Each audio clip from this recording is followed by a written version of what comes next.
हाय, मैं doctor जनश्रुति। Dandruff एक बहुत ही कॉमन प्रॉब्लम है। इंडिया में ऑलमोस्ट हर दूसरे इंसान को डैंड्रफ रहता है और ये जब कम होता है तो उस सिचुएशन में हल्के हल्के से फरांस जिसे हम बोलते हैं, रूसी बोल सकते हैं, सिकरी भी कहते हैं, तो हल्के हल्के से फ्लेक्स से झड़ने लगते हैं सिर में से। कभी भी अगर आप हाथ लगाएंगे तो जैसे हेड एंड शोल्डर की ऐड में आता था, यहाँ पे सफ़ेद रंग के छोटे छोटे से फ्लेक्स दिखने लग जाते हैं। अगर दिक्कत ज़्यादा होती है तो इचिंग स्टार्ट हो सकती है, रेड कलर के पैचेस बन सकते हैं स्कैल्प पे, जो कि बहुत ही इरिटेटिंग सा फील होता है जिसको भी डैंड्रफ ज़्यादा रहता है। और उसके अलावा फ्लेक्स ऐसे येलो कलर के थिक स्केल्स हो सकते हैं जो कि स्किन से चिपके रहते हैं। तो स्कैल्प के अलावा फिर आईब्रोज़ में, आई लैशेज़ में भी आ सकता है डैंड्रफ, और नाक के साइड पे यहाँ यहाँ पे रेड कलर के पैचेस बन सकते हैं। मेल्स को बियर्ड वाले एरिया में भी अफेक्ट कर सकता है। उसके अलावा सेबोरिक एरियाज़ जो बॉडी में, चेस्ट हो गया, अपर बैक हो गया, किसी किसी को अंडर आर्म्स या ग्रॉइन में भी रेड कलर के पैचेस विद फ्लेक्स आ सकते हैं। तो ये हो गया माइल्ड से लेके सिवियर वाली कंडीशन, सेबोरिक डर्मेटाइटिस जिसे हम बोलते हैं, सिवियर अगर ये ज़्यादा हो जाता है तो। और मेल्स फीमेल्स किसी को भी हो सकता है। इसका कोई हाइजीन से कोई लेना देना नहीं है और ऐसा भी नहीं है कि आपसे ये किसी और को लग सकती है। तो मेन इसका रहता है कि इसका कोई कंट्रोल हम कर सकते हैं, क्योर नहीं है। ऐसा नहीं है कि आपने एक बार मेडिसिन ली, डॉक्टर को दिखाया तो ये बिल्कुल परमानेंट ठीक हो जाएगा, ऐसा नहीं होता है। थोड़ा सा आपको ऑब्ज़र्व करना पड़ता है कि भाई आपको कितना ट्रीटमेंट से आपको फ़र्क पड़ रहा है, और लेकिन फिर आगे चल के मेंटेनेंस भी ज़रूरी है। तो हम इसको कंट्रोल कर सकते हैं, ये दिक्कत क्योर नहीं कर सकते हैं। तो इसको एज अपने शरीर का ही एक पार्ट समझो कि हाँ, आपकी ये कंडीशन है और आपको इसको मैनेज कैसे करना है। तो उसके लिए मैं ये वीडियो बना रही हूँ ताकि आपको थोड़ी सी अवेयरनेस रहे कि आप किस तरीके से ट्रीटमेंट लेना है और क्या लाइफस्टाइल चेंजेस करने हैं, do's and don'ts, that I will tell you. So main important चीज़ ये है कि जो भी आपका स्टेज है डैंड्रफ का, सेबोरिक डर्मेटाइटिस का, उसके लिए हम आपको देख के ही डिसाइड करते हैं कि क्या मेडिसिन देनी है, वो कैसे काम करेगी। I will tell. क्या होता है कि माइल्ड जो सिचुएशंस होती हैं उसमें मैं थोड़ा सा माइल्ड शैम्पू से ही कंट्रोल हो जाता है। अगर दिक्कत ज़्यादा है तो उसमें शैम्पू, लोशन, और अगर ओरल टैबलेट्स की ज़रूरत पड़ती है तो वो मैं एडवाइस करती हूँ। मेन क्या रहता है, शैम्पू जब मैं एडवाइस करती हूँ तो आप क्या करते हैं, बस उसको लगाया, धो लिया और हो गया, ऐसा नहीं करना है। प्रॉपर तरीके से आप शैम्पू लगाएंगे। क्या करना है, जब भी आप लगाते हैं तो उसको ना 10 मिनट तो मिनिमम आपको 10 से 20 मिनट आपको स्कैल्प पे रखना है। तो विंटर्स में आप इतना टाइम बाथरूम में स्पेंड नहीं कर सकते हैं, तो आप क्या करो, थोड़ा सा शैम्पू हाथ में जैसे आपने लिया, उसमें बिल्कुल ज़रा सा पानी मिक्स कर दो ताकि वो थोड़ा सा फ्लोई सा हो जाए, और उसको फिर आपने पूरे स्कैल्प पे लगा के छोड़ दो। बैठ जाओ 10-15 मिनट, 20 मिनट उसको रखो, फिर आप नहाने जाओ और उसको झाग बना के वॉश कर दो। ये है शैम्पू करने का सही तरीका। फ्रीक्वेंसी अब डिपेंड करती है कि आपको कितना डैंड्रफ, आपका स्कैल्प कितने दिन में ऑयली हो रहा है। किसी किसी को क्या होता है, स्कैल्प जल्दी ऑयली हो जाता है, जैसे हर दूसरे दिन या हर तीसरे दिन आपको जब भी नीड लगती है कि हाँ मेरा स्कैल्प अब ऑयली, अंदर से ही तेल अपने आप से बन के निकलने लग रहा है, तब आप शैम्पू आपने करना ही करना है। चाहे वो ऑल्टरनेट डे करना पड़े, चाहे डेली, चाहे हफ्ते में 2 बारी से काम चल रहा है तो आप वैसे करेंगे। और इसके अलावा शैम्पू जब आप करते हैं तो कोई कोई शैम्पू ऐसे होते हैं कि जिससे आपको लगता है कि हल्की सी ड्राइनेस आ गई है बालों में, तो शैम्पू करने के बाद आप कंडीशनर यूज़ कर सकते हैं बालों की लेंथ में, जिसको थोड़ी देर के लिए ही रखना है, 5-10 minutes, then wash it off. फिर उसके अलावा आप अगर फ्रिजी लगते हैं बाल तो आप सीरम लगा सकते हैं, वो भी बालों की लेंथ में, स्कैल्प पे नहीं लगाना है। और ऑयलिंग भी आप कर सकते हैं, वो भी सिर्फ जो आपके बालों के स्ट्रैंड्स हैं उनमें ऑयल लगाएंगे, बालों की जड़ों में तेल नहीं लगाना है।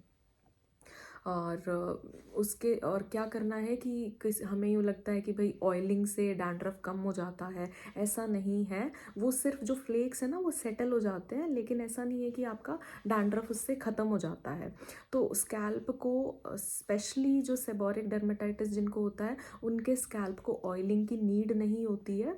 फिर भी अगर आप करना चाहते हो कि आपको सेटिस्फाइंग नहीं लगता है कि भाई मैंने ऑयल नहीं लगाया, ऑयल नहीं लगाया, ऐसा लगता है। तो आप सिर धोने से घंटा 2 घंटा पहले मालिश करके रख लो, मसाज कर लो अपनी ऑयल की स्कैल्प पे, और उसको बस 1 या 2 घंटा रखो, उससे ज़्यादा नहीं। और प्रॉपरली शैम्पू से अच्छे से वॉश करना है ताकि सारा तेल निकल जाए। बहुत तेज़ गर्म पानी यूज़ नहीं करना है। अगर ज़्यादा तेज़ गर्म पानी से आप सर धोएंगे तो स्कैल्प और भी ज़्यादा ड्राई होएगा, फ्लेक्स और ज़्यादा बढ़ जाएंगे। तो एक वो ना बैलेंस सा मेंटेन करके रखना है। तीसरी चीज़ ये कि भाई आपको बहुत ऐसा नहीं करना कि आप बहुत ही लंबे टाइम के बाद आप हेड वॉश कर रहे हैं, कि जैसे हफ्ते में बस 1 बार कर रहे हैं। तो उससे क्या होता है, आपके बालों पे ना स्कैल्प पे बिल्डअप बन जाता है, फ्लेक्स जमा हो जाते हैं। तो उससे फिर आपके जो टीलोजन वाले बाल होते हैं ना, वीक बाल कह लो जिनको, वो फिर उस फ्लेक के साथ ही निकल आते हैं। तो आप अगर वो कम शैम्पू कर रहे हैं तो फिर आप एकदम से आप करेंगे तो आपको लगेगा कि आपके तो बहुत ज़्यादा बाल टूट रहे हैं शैम्पू करते ही। तो आपको यूँ सोचोगे कि ये तो शैम्पू करने पे बाल टूट रहे हैं। ऐसा नहीं होता है। आप अगर बहुत दिन के बाद अगर आप शैम्पू कर रहे हैं तो ज़्यादा बाल निकलेंगे ही निकलेंगे। तो ये चीज़ आपको ध्यान रखनी है कि फ्रीक्वेंटली करना है शैम्पू। और जो भी मैंने शैम्पू एडवाइस में करती हूँ वो आपकी कंडीशन की सिवियरिटी के बेसिस पे ही होता है।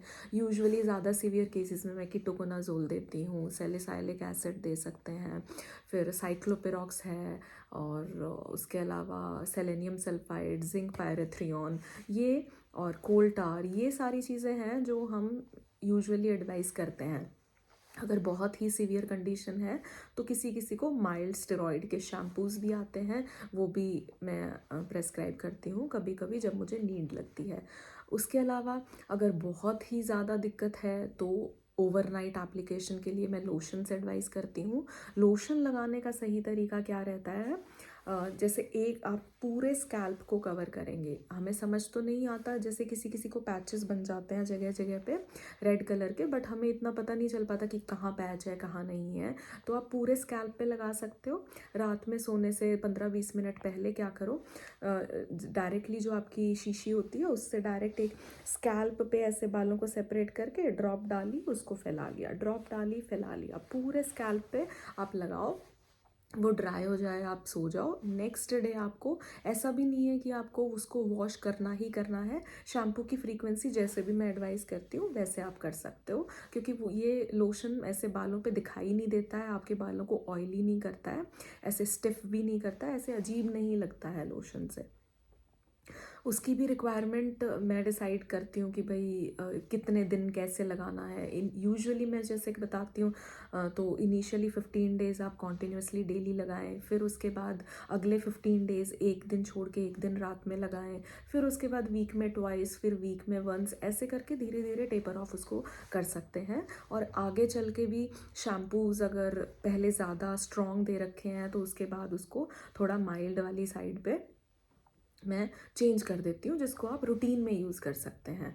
तो ये तरीका रहता है कि कैसे आपको यूज़ करनी है आपकी चीज़ें।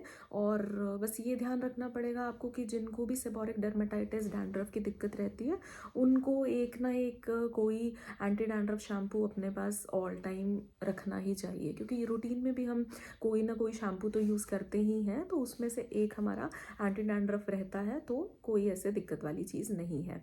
अच्छा, एक चीज़ और है कि किसी किसी को इसके साथ साथ बैक पे फुंसियाँ होनी स्टार्ट हो जाती हैं, जिनको डैंड्रफ ज़्यादा रहता है, उसको हम पिटायरोस्पोरम फॉलिकुलाइटिस बोलते हैं। उसका ट्रीटमेंट भी क्या करते हैं हम, कि जो शैम्पू बताते हैं हेड वॉश करने के लिए, उसी से आप बैक भी वॉश कर सकते हैं। नहाते टाइम बैक पे उसको 2 से 3 मिनट आपको लगा के रखना है, then you can wash it off. अगर आपके लैशेज़ में डैंड्रफ आ रखा है तो ज़्यादा देर तो शैम्पू नहीं लगा सकते हैं लैशेज़ पे। तो क्या करना है, जब आपने सिर में लगाया ना, 15-20 मिनट रखा और आप नहाने जा रहे हैं, फेस वॉश जब आप करें ना, तो स्कैल्प से ही ऐसे थोड़ा सा झाग लेके आपने आई लैशेज़ पे ऐसे रब करना है, उसको बस 30 सेकेंड्स, 20-30 सेकेंड्स रखना है, then you can wash it off. और अगर लैशेज़ में फिर भी इम्प्रूवमेंट नहीं आती है तो रात को सोते टाइम जो अगर मैंने लोशन एडवाइस किया है तो उसको बिल्कुल ज़रा सा फिंगर टिप पे लेके दोनों फिंगर्स पे टच करके जो आपकी लैश है उस पे बस ऐसे हल्का सा ऐसे लगा के छोड़ देना, एंड उसके बाद इमीडिएटली यू शुड स्लीप। बार बार अगर आप ऐसे ब्लिंक करेंगे तो वो लोशन अंदर जा सकता है, इरिटेशन कर सकता है। तो इसलिए जब आप बिल्कुल सोने वाले हो तब आप लैशेस पे लगाएं, अगर आपकी लैशेस में डैंड्रफ आ रखा है तो। ये हो गया तरीका कि आपको कैसे लगानी है डैंड्रफ की दवाइयाँ। अब क्या आपको प्रिकॉशंस रखने चाहिए। डैंड्रफ जो है, एक तो पहली चीज़ तो यही कि अगर आप हेड वॉश अपना टाइमली नहीं कर रहे हैं, बिल्डअप को ज़्यादा बनने दे रहे हैं तो ज़्यादा हो जाता है। हेलमेट वगैरह पहन रहे हैं, वो बार बार अगर लंबे टाइम तक हेलमेट या कैप पहन के रखते हैं तो उससे भी डैंड्रफ थोड़ा सा बढ़ जाता है। तो अपने जो भी आपके कैप्स हेलमेट्स हैं उसको थोड़ा सा फ्रीक्वेंटली आप क्लीन करें, वॉश करें। उसके अलावा लाइफस्टाइल में प्रॉपर डाइट लें, जो प्रॉपर फ्रूट सब्जियां सब कुछ खाएं, ताकि कोई भी विटामिन्स की डेफिशिएंसी नहीं रहनी चाहिए बॉडी में। फिज़िकल एक्टिविटी करें, physical activity is very important हर चीज़ के लिए ही। बॉडी की ओवरऑल सही मेंटेन रहे उसके लिए आपको पूरे दिन में 20 से 30 मिनट की फ़िज़िकल एक्टिविटी करनी चाहिए। कुछ भी आप वॉक कर सकते हैं, योगा कर सकते हैं, जिम कर सकते हैं, एक्सरसाइज कुछ भी आप अपने चॉइस की कर सकते हैं। सन एक्सपोजर भी 10 से 20 मिनट के लिए अगर आप देते हैं तो उससे भी क्या होता है कि हमारे स्किन पे ना एक फंगस रहती है, मेलासेजिया बोलते हैं जिसको, वो ऊपर नीचे होती रहती है ह्यूमिडिटी से, ज़्यादा ड्राई वेदर से, या अगर सन एक्सपोजर नहीं हो रहा तो वो बढ़ जाती है। और आपकी ऑक्सीडेटिव स्ट्रेस है कुछ तो उससे भी बढ़ जाती है। तो उन चीज़ों को मेंटेन करने के लिए ये लाइफस्टाइल चेंजेस मैं आपको बता रही हूँ। यूवी लाइट जो होती है वो मेलासेजिया को कम करती है, लेकिन इसका ये मतलब नहीं कि आप पूरा पता नहीं 2-2 3-3 घंटे धूप में बैठे हैं। उससे तो फिर क्या होगा कि ऑयल प्रोडक्शन बढ़ जाएगी, तो डैंड्रफ और भी ज़्यादा हो सकता है। सिर्फ 10 से 15 मिनट की धूप काफ़ी है डेली अगर आप लगाते हैं अपने स्कैल्प को, तो वो आपको बेनिफिट देगी। और डाइट जैसे मैंने बताया वैसे प्रॉपर रखनी है। अल्कोहल, स्मोकिंग, ये चीज़ें ऑक्सीडेटिव स्ट्रेस को इंक्रीज़ करती हैं, तो वो जितना कम से कम रहे उतना अच्छा रहेगा। मोस्टली यही है कि ये सारी चीज़ें आपको ध्यान रखनी है। और I hope this video helps, और आप अपने डैंड्रफ की बेटर केयर कर पाएँ। Thank you.